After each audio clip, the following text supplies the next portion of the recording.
I basically never want to go to a hotel again, never want to do a reunion with my friends again, never want to get on a boat again, never want to go back to the Swiss Alps again. I'm always afraid I'm going to say too much and like give something away. Did Stephen King write this after he got hit by the car? We have a group of 8 friends who, no, we have 6 friends. There's 6. Well, I mean, I haven't read it yet, but the trope is so good.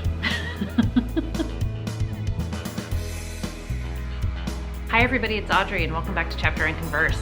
Today's video is going to be one of my most favorite tropes ever, which you would have figured out by the title, but it's books that do that isolated mystery trope. And again, I would have sworn on my BookTube channel that I've already done this video, but I haven't. And I think it's because I just obsessively talk about my obsession for this trope, and I've just recently picked up a ton of books with this trope that it feels like it's all I've talked about, but clearly it's not. So what we're gonna do today is go through a whole mess of books. Some of them I've read, some of them I haven't. And whether you are brand new to the genre, whether you like some classics, whether you like some really dark and messed up stuff, I'm hoping that there's gonna be something for everybody. And yeah, let's just get into it because I have a huge stack of books here. We're gonna start with the ultimate classic, And Then There Were None by Agatha Christie. This is the isolated mystery that all isolated mysteries are compared to, in my book at least, and I think in a lot of other people's as well. So a group of people lured to an island under very different circumstances. They're all strangers, and when they get there, they find out the goal of their host is to never let them leave. And this book is just all the things. If you haven't read it yet, read it. This is the ultimate classic. This is where it all begins for me. And if you have already read this one, Murder on the Orient Express is another one. Three Blind Mice is another one. Agatha Christie also loves herself an isolated mystery, and you just can't go wrong. But you should, for sure, read this one. So a book that I read recently is One by One by Ruth Ware. And we're gonna find that a lot of isolated mysteries take place with snowy conditions because snow causes all sorts of havoc. Basically, like, snow and on an island are things that just don't end well for a lot of people. But in this one, we have a group of colleagues who go on what's supposed to be kind of a corporate retreat at this fancy pants ski chalet in the French Alps. And there's some drama and some controversy going on within the team. And then we have the 2 people who work at the chalet who are kind of doing the eye roll, but being their best guest services folks. And then one of the corporate retreaters doesn't come back from the slopes, and then there's an avalanche, and then it really gets messed up. Another one, Stuck in the Snow, is Sherry Lapina's An Unwanted Guest. This takes place in the Catskills in New York, and this is another sort of isolated inn. It's supposed to be, you know, this wonderful weekend for all these different guests who don't know each other, and then somebody's found dead, and there's a horrible ice and snowstorm, and they are cut off from the cops and everybody else in the area, and it's just not good for anybody. So this book has multiple POVs. There's a whole lot of what the heck is going on here. I would say if you are newer to the genre, you might enjoy this one more than someone who has been knee deep in the genre, because you start to, I mean, it's a trope for a reason. This was not my most favorite ending to a book, but I was fully like interested to find out what was going to happen. So I feel like if you're newer to the genre, worth giving a go to. If you love that cold, snowy, very atmospheric feels, that one could work for you. Another snowy one, and I haven't read this one yet. This one is Shiver by Ali Reynolds, and I 100% plan to read it soon because I'm just totally into this right now. So this is a reunion of friends who were snowboarders together, and 5 years ago something happened. There's a whole lot of something happened in the past, which I love, and they all reunite, and they think it's for a reunion, but then they come to find out that somebody is out for some revenge. And I watched an interview with Ali Reynolds, and she said this was wholly inspired by And Then There Were None. So it's funny, a lot of these books, will give like a direct wink to And Then There Were None, and a lot of them you can just get the same vibes and you can feel where people were inspired by it. So some of them are isolated without being totally And Then There Were None, and some of them are definitely fully inspired by it, like this one. So again, snow. This is another one in the Alps. I think this is French Alps as well. So good. And let's round out our bad things happening in the Alps in the snow. And this is The Sanatorium by Sarah Pierce. I am currently reading this. Book is on my nightstand. I have about 100 pages left to go. I am not going to weigh in any opinions at this stage of the game. They are in the Swiss Alps here. And this is at another very fancy chalet hotel situation, which is actually built at a former sanitarium. So they've redone it a bit, but they've also kept a lot of the original. So it's just super creepy. But this is about a woman named Ellen. She is a former police detective. She is up there for her brother's engagement celebration. And I don't know if they're there for a day when his fiance goes missing. And then we have an avalanche. So this one is interesting in that in a lot of these, like this is like 5 friends who are lured together. In this one, we have a lot of guests and staff who are still at the sanatorium. So it's 100% isolated, but it's less of a, there's 5 of us trapped in the house and one of us has done it. This is more like there's a whole mess of people, but really bad stuff is happening. So it's a different type of isolated thriller in that sense, but it's definitely bad things are happening. And it's definitely somebody in that group is doing bad things, but there's a whole lot more suspects in that one. Okay, let's get out of the snow for a bit and go into other terrible weather conditions and an island, and that's Death in the Family by Tessa Wiegert. And this is about a current detective, and she actually used to work in Manhattan, but she has come to upstate New York where her fiance is from because she had some bad stuff happen to her in Manhattan. And we don't quite know what that is when the book opens. We just know that she's left the city, and her partner get called on a case to this island, and a very rich family lives there because they own the dang thing. And one of the people in the family is missing, but his bed is covered in blood. But they can't find the body. They don't know what happened to him. They can't get in touch with him. So Shayna and her partner go out to the island to investigate, and here comes the nor'easter, and they get stranded on the island with this very rich, entitled, a little bit eccentric family, and clearly somebody out there is up to no good. So isolated, bit police procedural, which I also love, but now we've got just wind and rain causing havoc rather than snow, and a whole lot of blood in that bed. Next up is a book I haven't read yet, and it's The 7 Deaths of Evelyn Hardcastle by Stuart Tartan. And this is a little bit of a twist on the genre in that it's a Groundhog Day situation. And we have this woman, Evelyn, who's been murdered. So it says she's been murdered hundreds of times, this poor lady here. And each day, Aidan Bishop is too late to save her. So the only way for him to break the cycle is to figure out who killed Evelyn. But every morning when he wakes up, he winds up in the body of a different guest at the party. And somebody, aka the killer, is desperate to stop him and desperate to stop him from ever escaping Blackheath, which is, I'm guessing, Evelyn's parents' house. So he is stuck in a vicious cycle.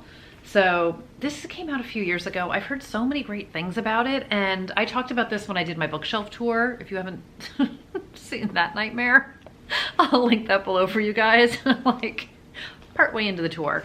But this is a book where like you really need to pay attention, which I know I sound like a boob every time I say that, but you really need to pay attention. There's tons of characters in this book. There's a map, which I love. So I feel like this has kind of Agatha Christie vibes in some ways, but obviously a little bit of a twist on things with him waking up in every body on a different day. And then it's isolated because somebody at this party killed Evelyn. So it's kind of got all sorts of great things happening in it. And I mean, long story short, I just need to read it. Another book I haven't read, which I actually got in an ARC at Thriller Fest a couple years ago, and it's In the Dark by Lorith Ann White. And this one, I'm just gonna kind of read a bit from the back. It's a secluded mountain lodge, a perfect getaway, so remote no one will ever find you. So all the isolated things. So it's supposed to be a luxury vacation at a spa. We've got 8 guests and nothing is as they were led to believe. So we've got a fierce storm barrels down and cuts them all off from the outside world. And it says, but it's not a getaway, it's a trap. So everybody's got a secret, everybody's got something to hide. Darkness closes in and everyone has something to fear, including each other. So they're all being hunted. It sounds like And Then There Were None-ish, in that I don't know if people get picked off one by one or if they're all just like trying to stay alive. But this one's in the mountains, clocks are ticking. They're just in deep old trouble. Deep trouble. I love the cover of this one though. I feel like it's like super cool foresty feels, but I know this was an Amazon Prime first reads also, so let me know if you guys have read this one. This came out in December 2019. I'm so late to the game on that one. All right, let's talk about a book I have read. Let's switch it up a bit. So I read this book a while ago, and I feel like this is a little bit of a twist on the genre, but we're gonna do it. So this is The French Girl by Lexi Elliott, and in this one we've got dual timelines, love, and mystery in the past, mystery in the present-ish, love. So this is definitely like a dark and twisted friendship book. And I just love dark and messed up people, you guys know. And this is about a group of 6 friends who went to Oxford together. And it says friends and sometimes more than friends. And they spent a week together at this idyllic French farmhouse and everything was perfect and they were having a grand old time until they meet the girl next door, Severine. And then 10 years later, that weekend comes back to haunt them because Severine's body is found in the well at the French getaway farmhouse, and clearly she's been there for 10 years. So something that happened during that week led to her death.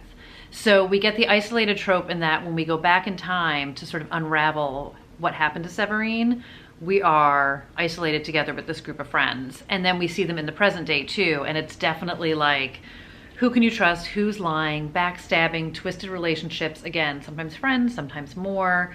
There's just all sorts of different layers to this one, and I really enjoyed it. I read this a few years ago when it came out, and this was a debut novel. I have her second book, and I haven't read it yet, and I think that one has kind of supernaturally vibes, and I'm blanking on the name of it. Please don't come for me.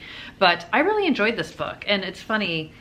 The same thing was happening when I was doing the bookshelf stuff, which we're still doing, is I'm like, dang, I kind of want to reread this one too, because it's got so many things I enjoy about it, but this was fun. So you're not dealing with weather, you're not dealing with an island, but you are dealing with a completely screwed up group of friends. So if that's your thing, this is an option for you. Another book with a completely screwed up group of friends, which I love so much, is The Hunting Party by Lucy Foley. I am amazed that more people like the guest list more than this one, and I don't know why. I think it's just what you go for in a book, but this is definitely dark and messed up people doing dark and messed up things. And this is also a group of friends from, I want to say Oxford as well, totally. And every year on New Year's they get together. I think it's maybe like 10 years after they've graduated. So we've kind of got like a similar timeline base kind of sort of going here. But they go to this hunting lodge up in snowy, remote Scotland. And all of them are friends. One of them is a killer. And we find out on page 1 that one of them is dead. We don't know who it is. We don't know if it's a man or a woman. We just know one of the people is dead. And then we go forwards and backwards in time over the course of a couple of days.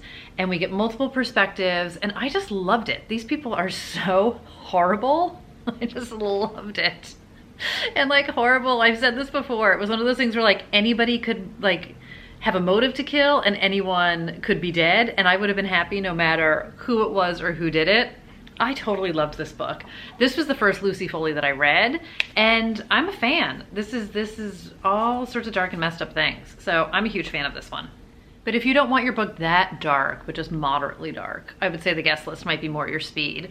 And this is a group that gets together for a wedding. So in this one, you have a much bigger cast because we're literally at a wedding. This is just like the 8 friends and the 2 people who work at the lodge.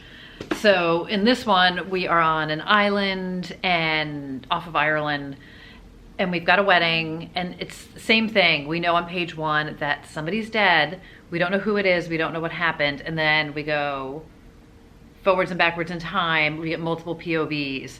So I think part of the reason why I didn't love this one as much is not because it wasn't well written or it wasn't well done, but I read this one first and then like a month later I read this, and stylistically it's like the same setup. So it didn't feel as fresh and original to me. So I did enjoy the characters. There was a little suspension of disbelief for me on the conclusion, but I did enjoy, I really like her writing. It's super atmospheric. She still has some unlikable characters in this one. Just, I would say maybe there's more people that are likable in this, where this is just straight up awful.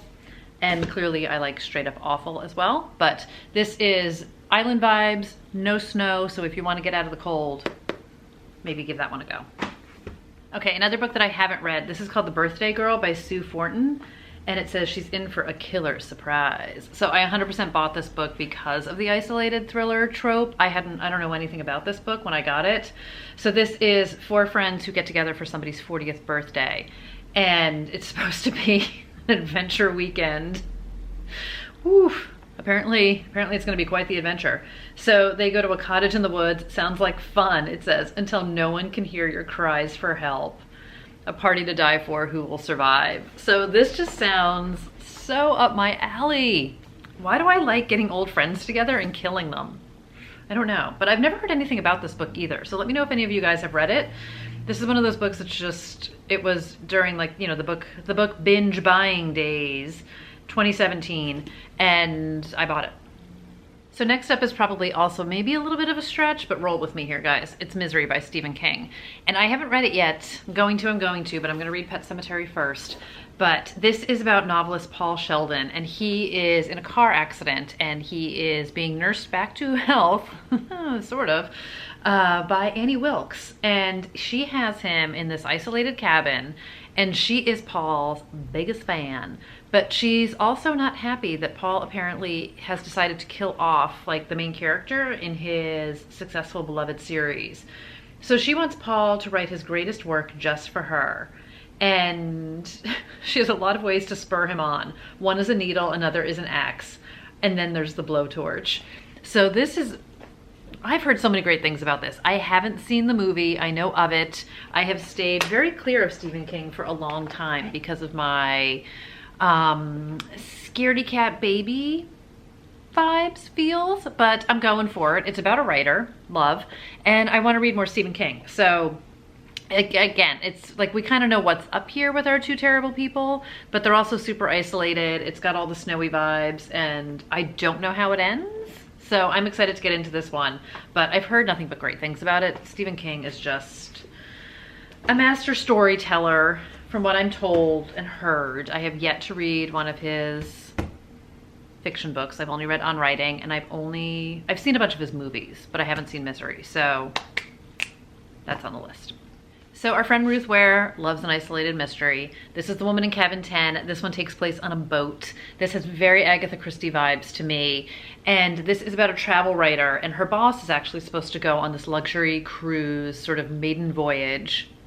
Kind of Titanic, except it's like a luxury cruise and there's like a dozen people on it and there's no iceberg. Spoiler alert. So in this one, our main character, Lo, is in her cabin one night and she kind of thinks she hears something happen in the cabin next door. And she kind of thinks she sees someone get thrown overboard. But the hitch is, nobody is staying in cabin 10. So when she reports what she thinks happened, people basically think she's out of her mind. And, you know, having a couple cocktails, first time on the boat, a little bit of pressure from work. She's got a little bit of a backstory. So basically nobody believes her, but she is hell-bent on the fact that she saw this happen. And this is one of those books that I feel like you love it or you hate it. And I was totally invested until the end. I really didn't like the ending of this book, but I really liked everything up until that point. I felt like it took a little bit of a crazy turn, but then there's so many people who think it's like the best thing ever. So just because this wasn't my most favorite, it doesn't mean I don't want to recommend it to you guys, because again, I feel like so many people love this book. I loved the atmosphere of it. I love the boat vibe. Again, very Agatha Christie-ish is what it reminds me of. They're super cut off from the world because they're out in the middle of the water. And it's just a lot of suspicious characters. Everybody's a suspect. And we do have the unreliable narrator vibe going on here, but also you definitely know something good isn't happening on this boat. So I would say it's worth the read. Just because the ending didn't work for me doesn't mean it's not going to work for you. And because I love Ruth Ware, I'm obviously going to talk about all her isolated books. Back to another book I haven't read yet that I have talked about on this channel before, and I'm still, I know, Guess Who by Chris McGeorge. Need to read it, need to read it, need to read it. So this one is a waitress, a cleaner, an actress, a lawyer, a student. Everyone is a suspect. And they are all locked in a hotel room together with no escape and no idea how they got there. And then we have in the bathtub the body of a man they all knew. Worst hotel ever, right? Someone murdered him and someone's in this room. It says they have 3 hours to find out or they all die. Why have I not read this yet, you guys? Why have I not read this yet? I'm so intrigued, I know. So this just sounds, there's so many different ways you could do the isolated thriller, right? But like, I basically never want to go to a hotel again. Never want to do a reunion with my friends again. Never want to get on a boat again. Never want to go back to the Swiss Alps again. There's so many things I just never ever want to do based on bad things that happened to all these people. So speaking of things that I never want to do again is pull over at a rest stop, because I read No Exit by Taylor Adams a few months ago, and my God, you guys, I had no idea how messed up this book was. This is not for the faint of heart, for sure. So this is about a girl. She is driving home from college over Christmas break to go see her mom, who unfortunately is in the hospital dying of cancer.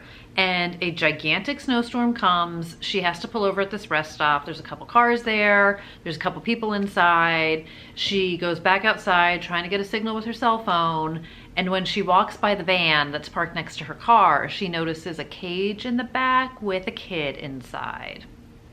Kid's alive, but the kid is locked in a cage in the car. And one of the people who own that car are in the rest stop, but she's not sure whose car it is. And then she finds out. And man, did this book go off the rails. So, not for the faint of heart at all. Definitely a page turner, even though I was iPadding it. And this will definitely, this one will keep you up at night in like the worst way. This is one of those books that I kind of had to stop reading at night because it freaked me out so much, but it's also incredibly well done. So if you are down for like really dark and messed up things, you might want to give this one a try. And then another book I have, which I haven't read yet, is 10 by Gretchen McNeil. And this is 100% inspired by Agatha Christie's And Then There Were None. And it was pitched as And Then There Were None meets Gossip Girl. So, hi, things, yeah, love, want to do it. So this is 10 teens who go to what they think is a super exclusive house party on Henry Island. Oh, kids, bad call, bad call. 10 teens, 3 days, 1 killer. So it's supposed to be the weekend of their lives, but it says what starts out as fun turns twisted after the discovery of a DVD with a sinister message. Vengeance is mine, and things only get worse from there. So it sounds like raging storm, cut off from everyone, survival of the fittest, or just survival of the luckiest, I think is happening in this one. So it totally sounds just kind of like fun homage to Agatha Christie. So if you're looking for a teen thriller, I don't know anyone who's read this book, but I obviously snagged it when I can get a book deal on it, so I will let you guys know what I think of it. It came out years ago, so it's not brand new, but yeah, it's isolated, it's a thriller, it's on the list. And then I'm gonna close things out with one of my favorite isolated thrillers, and it's In a Dark, Dark Wood by Ruth Ware. This is her first book. It's the first book by her that I read. If you have been following me for a while, you've seen my whole I Heart Ruth Ware video. And this is another one of a reunion of friends. This is for a bachelorette party, and they're at this isolated house, of course, because where else do bad things happen? So this book takes place over the course of a weekend, but we still manage to sneak in dual timelines. So the book opens with Nora waking up in the hospital, and she knows somebody died at the hen party. But what she doesn't know is who it is, and if she's the one who actually did it, because there's a cop stationed outside her room. So we go forwards and backwards in time to piece together what starts out, theoretically, as this great bachelorette party, but man, do things go horribly wrong. And these are friends from college. There's so much like strife, animosity, and past stuff going on between them. And I love it. I love it. You guys know I love it. I love dark and messed up people doing dark and messed up things. There's something about twisted friendships and like old animosities and just all of that.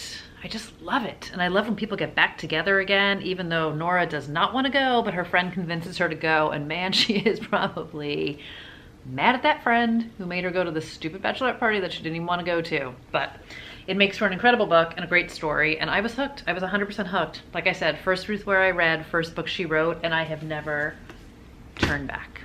So that's gonna do it for this round of isolated thriller recommendations, books I've read, books I wanna read. I know I am missing a bajillion of them out there. So if you guys have any recommendations that I have not talked about, let me know down below, because of course I'm always down for a new book and I'm always down for a new isolated thriller. So let me know if you guys have read any of these, of this stack that I haven't read, if there's ones you would recommend, just, you know, all the things I always talk about. Let's do it down below. But thank you guys again, always, for watching, hanging out, spending some of your day with me, and I will see you in another video really soon. Bye, everybody.